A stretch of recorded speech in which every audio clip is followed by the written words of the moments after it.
Hello mga kaibigan, mga kapatid. Mapagpalang araw ng Lunes sa inyong lahat.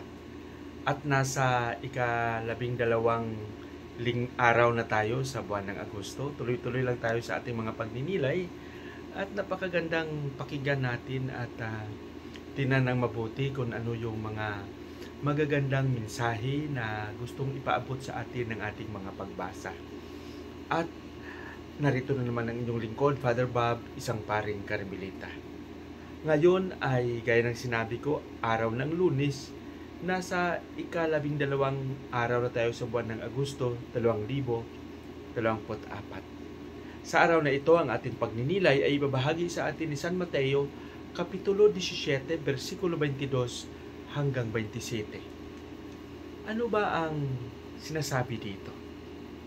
Napansin natin na sa ating pagbasa ay parang mayroong mga masasamang balak ang mga Pariseyo upang patayin si Jesus. Bakit nila patayin si Jesus? Ano ba ang mayroon sa kanya?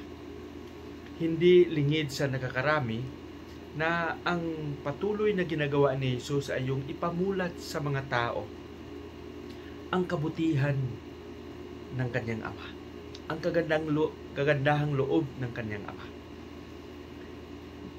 May masamang balak sila dahil ang sa akala nila ay sisirain ni Jesus ang buong kautusan ni Moises. Bagamat ang isang layunin ni Jesus ay maipamulat sa mga mata ng mga tao ang tamang pag-unawa sa kautusan, ang pagsasabuhay nito upang makamit ang kapayapaan, makamit ang pagkakaisa, makamit ang tunay na kaligtasan.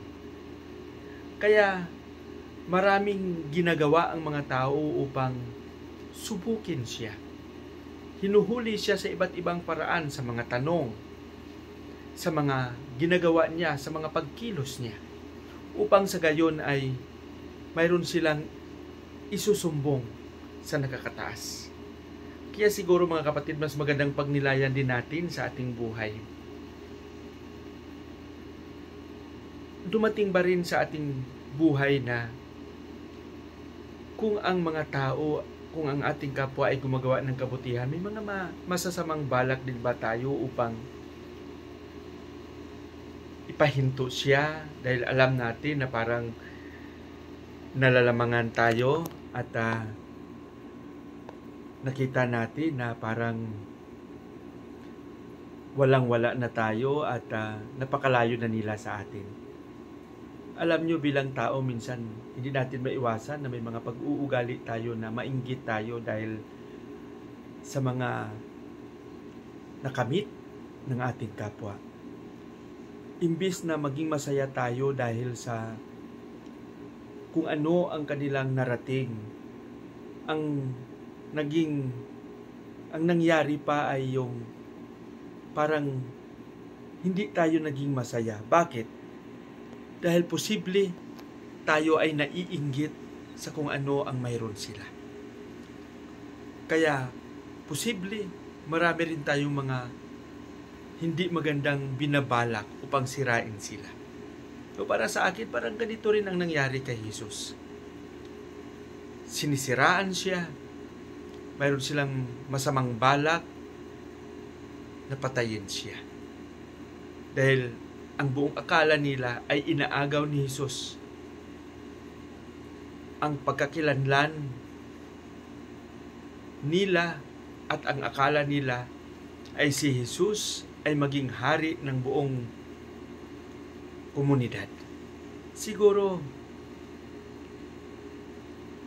patuloy tayong magsikap na palaging magwagi ang kabutihan. Patuloy tayong magsikap na maipadama ang kabutihan ng Panginoon. Alam ko na lahat tayo ay may layunin, may pangarap sa buhay. Pagsikapan natin na maabot ito, magtiwala tayo sa Panginoon. Amen? Sa ating panalangin, Panginoong Hesus, turuan mo kaming maging mabuti palagi. Turuan mo kaming magkaroon ng tunay at tapat na